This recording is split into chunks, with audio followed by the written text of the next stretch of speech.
ব্রজধাম দর্শনের ষষ্ঠ পর্বে তোমাদের সকলকে স্বাগত। আজকে সকাল সকাল ঘুম থেকে উঠে আমরা কিন্তু রেডি হয়ে প্রথমেই পৌঁছে গিয়েছিলাম বাকে বিহারী মন্দির দর্শনে। জনপ্রিয় গায়ক তানসেনের গুরু স্বামী হরিদাস এই বাকে বিহারী মূর্তিটি স্থাপন করেছিলেন। বাকে কথার অর্থ হলো বাঁকানো এবং বিহারী কথার অর্থ হলো ঘুরে বেড়ানো। এই বাকে বিহারীটি তিনটি অংশে বাঁকানো আছে, বাঁশি সহ হাত, কোমর এবং পা।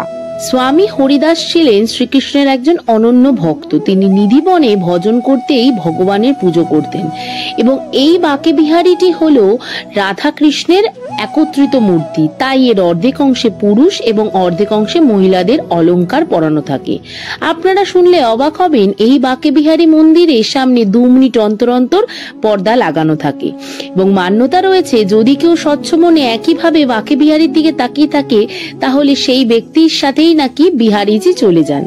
বিহারীজি কেবল প্রেম চান, তাই তিনি ভক্তের সাথে প্রেমে বিলীন হয়ে যান।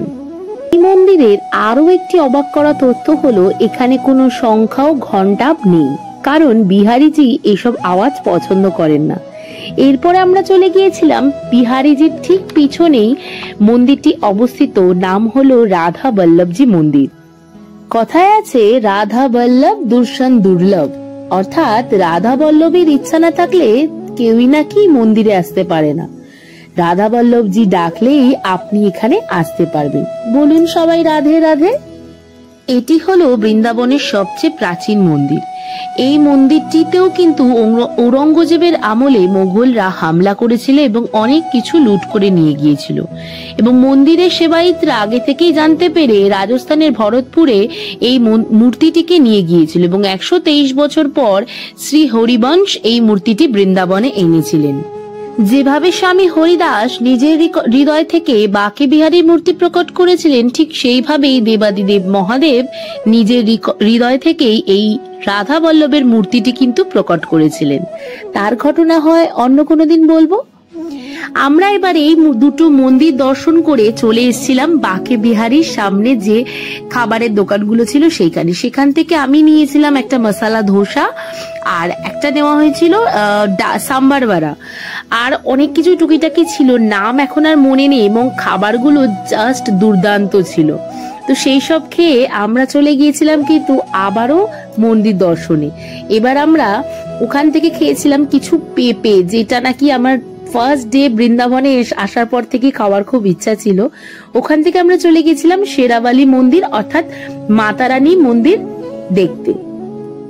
যদি কেউ কাশ্মীরে বৈষ্ণব দেবী না গিয়ে থাকেন তাহলে কিন্তু এই বৃন্দাবনেও সেই একই জিনিস রয়েছে, কিন্তু এটা একটু হাতে গড়া আর ওটা রিয়েল, এই হলো ডিফারেন্স। তো এখানে সমস্তটাই রয়েছে, তো আমরাও নেমে গিয়েছিলাম এবং গুহার মতো করেই সবটা রয়েছে। আর এই মাতারানীর মূর্তিটির ঠিক নিচেই এন্ট্রি গেট রয়েছে, তো সেখান দিয়ে আমরা ঢুকে যাব। তো তার পাশে আমরা যেহেতু সকাল সকাল গিয়েছিলাম না, তাই মানে লাইট সাউন্ড এই ঝর্ণাগুলো এগুলো সবই বন্ধ ছিল, বাট যদি কেউ বিকেলের দিকে যান তাহলে এই সমস্তটাই দেখতে পারবেন। তারপর আমরা এই যে মেন এন্ট্রি গেট দিয়ে ঢুকে গেলাম এবং এখানে ঢুকে আমরা মায়ের মূর্তিটা দর্শন করব। এখানে রয়েছে এবং পিতলের মূর্তি, যতদূর দেখে যেটুকু আমি বুঝেছি এটা মায়ের পিতলের মূর্তি এবং অসাধারণ লাগছিল দেখতে এবং আলাদাই একটা মানে কি বলবো আলাদাই একটা ফিলিংস আসছিল ভেতরে, এবং ভেতরে এত সুন্দর সাজানো গোছানো এবং এখানেই যদি বিশেষ করে কাটানো যায় না অনেকটা সময় কেটে যাবে। শুধু এই একটা মন্দির বলে নয়, বৃন্দাবনের যে কোনো মন্দিরে গেলেই এত সুন্দর কার্যাবলী রয়েছে যে সেখানে পুরোটাই থেকে যেতে ইচ্ছা করবে। এরপরে আমরা ওখান থেকে বেরিয়ে এসেছিলাম, তার থেকে কিছুটা এগিয়ে আসলে মানে পিছিয়ে আগে লোটাস টেম্পলটা পড়ে, তারপর মাতারানীর টেম্পলটা পড়ে। তো আমরা লোটাস টেম্পলটায় পরে গিয়েছিলাম। তো লোটাস টেম্পলটা ছিল শ্রী কৃপালু মহারাজের তৈরি, এটাও নতুন হয়েছে এই মন্দিরগুলো। আমার তো মনে হয়, কারণ আগে ছিল না, এখানে ভেতরে ফটোগ্রাফি করা একদম বারণ ছিল, তো আমি একটু আড়াল করে একটু ফটোটা তুলে নিয়েছি। তো এখানে হনুমানজি, মহাদেব, তারপরে রাধা কৃষ্ণের বিগ্রহ তো রয়েছেই এবং ভীষণ এই মন্দিরটাও খুব সুন্দর করে সাজানো এবং গণেশজির মূর্তিও ছিল বেরোনোর সময়, এরকম বিভিন্ন জায়গায় ছিল। তো বেশ ভালো লাগছিল। আর তারপরে আমরা চলে গিয়েছিলাম কিন্তু রাধা কেলিকুঞ্জ অর্থাৎ প্রেমানন্দজি মহারাজের আশ্রমে। এবারের মতো তো প্রেমানন্দ মহারাজের আশ্রমে আমাদের ভেতরে এন্ট্রি করা হলো না, তো আশা রাখবো সামনের বার বৃন্দাবন গেলে সেখানে যেতে পারি, মানে যেতে পারি। তার এখানে কিছু নিয়মাবলী ছিল, সেটা যেটুকু শুনে এসেছি, আগের দিন আপনাকে টোকেন কেটে রেখে আসতে হয় যদি আপনি মহারাজের সাথে, মানে প্রেমানন্দী মহারাজের সাথে দেখা করতে চান বা কথা বলতে চান। তাহলে আর যদি দর্শন করতে চান তাহলে মোটামুটি মানে শীত পড়ার আগে থেকে মোটামুটি কিন্তু উনি রাস্তা দিয়ে যখন যায় তখন অলরেডি রাস্তা ভিড় হয়ে থাকে, ওই 2-3টে নাগাদ থেকে পুরোপুরি একদম ভিড় হয়ে থাকে, এইটুকুই শুনেছি। আর আশ্রমের চারদিকটা আমরা ঘুরে দেখেছি, কিন্তু ভেতরে তো ঢুকতে পারবো না। আর ভোর 5টার সময় হয়তো আপনাকে আসতে হতে পারে এখানে আশ্রমে ওনার পারমিশনের জন্য। তো সকাল 9টার মধ্যে আপনি প্রশ্ন রেখে যেতে পারবেন, এই হলো ব্যাপার। আর আমি ওখান থেকে একটা কাউন্টার মেশিনও কিনেছিলাম, যেহেতু আমি একটু কাউন্ট করি তো সেই জন্য কিনেছিলাম। তো এরপর আমরা চলে এসেছিলাম ইসকন মন্দিরে, যেটা মানে আমার নিজেরও বলতে হাসিও পায় যে আমি এক সপ্তাহ বৃন্দাবনে থেকে আমি লাস্ট দিন গেছিলাম ইসকনে, মানে আমি ইসকনের হোটেলে থেকেই আমার পাশে ইসকন থেকে ইসকনে আমি গেছি লাস্ট দিন। তো এবং সেখানে গিয়ে আমি আমার বহু আকাঙ্ক্ষিত কৃষ্ণকে খুঁজে পেয়েছি, এবং এই হলো সেই কৃষ্ণ। আর এই ইসকন মন্দির নিয়ে তো মানে আলাদা করে কিছু বলার থাকে না, আমরা কলকাতা থেকে বিভিন্ন ইসকন মন্দিরে গিয়ে থাকি, মায়াপুরে ইসকন রয়েছে, তো এই ইসকন নিয়ে আলাদা কোনো নেই। ইসকন বলতেই মানুষের কাছে একটা ইমোশন, তো এরম একটা ব্যাপার। তো এখানে আমরা বেশ অনেকটা সময় বিকেলে কাটিয়েছিলাম। আর এই হলো সেই কৃষ্ণ, এবং কৃষ্ণর পাশেই ছিল রাধা। তো মানে দারুণ লাগছিল, মানে এই জিনিসটা আমি প্রথম দিন থেকে খুঁজে যাচ্ছিলাম। তো ভিডিওতেই যেটুকু দেখেছি, আর এখানে গিয়ে নাচ গান সমস্ত কিছু করে ফেলেছিলাম, মানে এখানকার আমেজটাই এরকম যেটা বললাম। এবং এখানে তো দেখতেই পাচ্ছ রাধা কৃষ্ণর বিগ্রহ রয়েছে, কৃষ্ণ বলরামের বিগ্রহ রয়েছে, তো সমস্তটাই ভীষণ সুন্দর ভীষণ সুন্দর। এবং মানে পুরো বিকেলটা আমরা এখানে কাটিয়ে দিয়েছিলাম এবং ভীষণ ভালো লাগছিল, মনে হচ্ছিল আর 2টো দিন থাকলে আমি ইসকনে থাকতে পারতাম। আমার বিশেষ করে ইসকন ভীষণ ভালো লাগে। তো সবাই একটু প্রেম সে বলো রাধে রাধে। এখানকার অ্যাম্বিয়েন্সটাই যেন আলাদা। ইসকন বলো, প্রেম মন্দির বলো, এখানে যত বেলা বাড়ে ভিড় বাড়ে, এবং ছুটির দিন মানে শুক্র শনি রবিবার তো এইসব জায়গায় দাঁড়ানো একদম পা রাখার জায়গা থাকে না। তো আমরাও একটু এখানে দেখছিলাম সবাই নাচ টাচ করছিল। তো চলো একটু কীর্তন শুনে নি।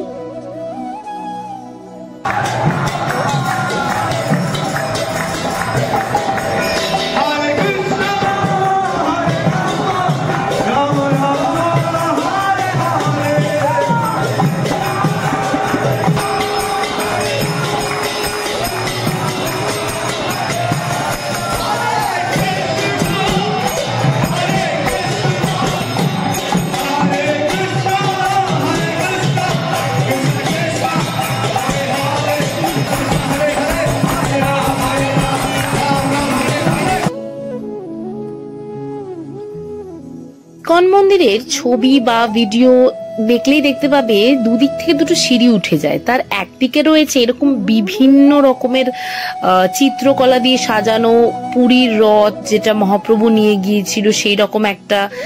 আর তার সাথে রয়েছে যে বিভিন্ন বয়সের সীমা, মানে ছোট থেকে একটা মৃত্যু পর্যন্ত, মানে জন্ম থেকে মৃত্যুর যে জীবন চক্রটা সেটা রয়েছে।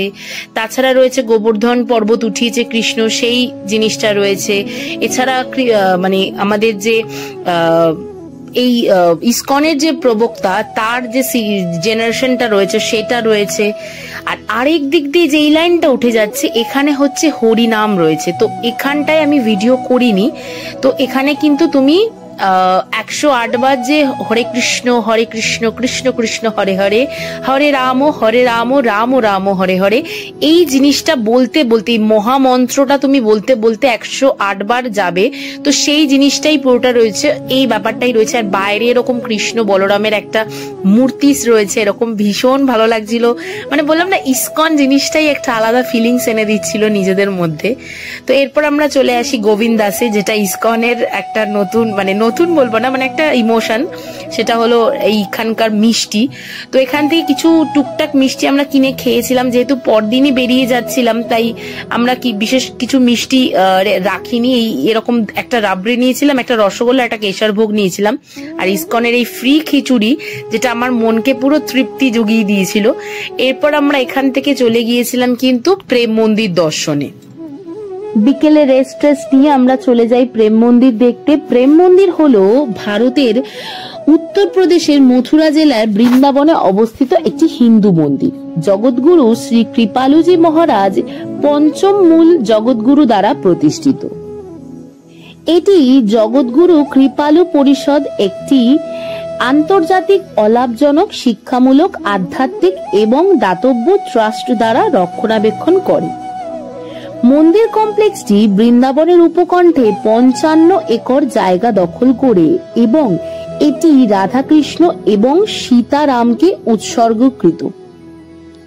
রাধাকৃষ্ণ প্রথম স্তরে এবং সীতারাম দ্বিতীয় স্তরে অবস্থিত। প্রধান মন্দিরের দেওয়ালে শ্রীকৃষ্ণ ও রসিক সাধুদের বিভিন্ন লীলা চিত্রিত হয়েছে। প্রেম মন্দির নির্মাণ কাজ 2001 সালে জানুয়ারিতে শুরু হয় এবং 15 থেকে 17 ফেব্রুয়ারি 2012 পর্যন্ত জমকালো উদ্বোধনী অনুষ্ঠান হয়। মন্দিরটি 17 ফেব্রুয়ারি জনসাধারণের জন্য উন্মুক্ত করা হয়। নির্মাণের মোট খরচা হয়েছিল প্রায় 15 কোটি টাকা। মন্দিরের প্রধান দেবতা হলো শ্রী রাধা গোবিন্দ অর্থাৎ রাধা। মন্দির কমপ্লেক্স সুন্দর বাগান এবং ফোয়ারা দিয়ে সুসজ্জিত। শ্রীকৃষ্ণের 4টি লীলা অর্থাৎ ঝুলন লীলা, গোবর্ধন লীলা, রাসলীলা এবং কালিয়ালাগ লীলার জীবন আকার চিত্র এখানে প্রদর্শন করা হয়েছে। সম্পূর্ণরূপে ইতালিয়ান মার্বেল দিয়ে নির্মিত এই প্রেম মন্দিরটি 125 ফিট উঁচু এবং যার দৈর্ঘ্য 190 ফুট এবং প্রস্থ 128 ফুট। এইখানে কিন্তু সারা দিন থাকলেও তোমাদের মন ভরবে না, কিন্তু রাতের এই লাইট শোটা যেন আলাদাই তৃপ্তি এনে দেয়। আমরা যদিও প্রেম মন্দির কিন্তু 2 দিন গিয়েছিলাম, একদিনকার এত ভিড় ছিল যে ঢোকার কোনো ইচ্ছাই ছিল না। আর এই দিনও একটু সকাল সকাল মানে একটু বিকেলের দিকে গিয়েছিলাম দেখে ঢুকতে পেরেছিলাম। আর এই দিনটাও কিন্তু প্রচন্ড ভিড় ছিল, তার একটা ছোট্ট ক্লিপ আমি লাস্টে অ্যাড করে দেব।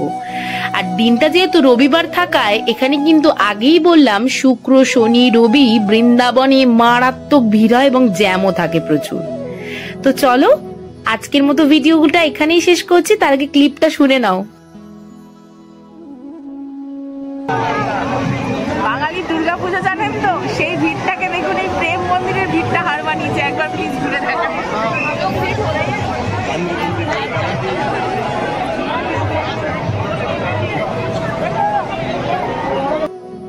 আজকের মতো ভিডিওটা এখানেই শেষ করছি। ভালো লাগলে like, comment, share and subscribe করে দিও।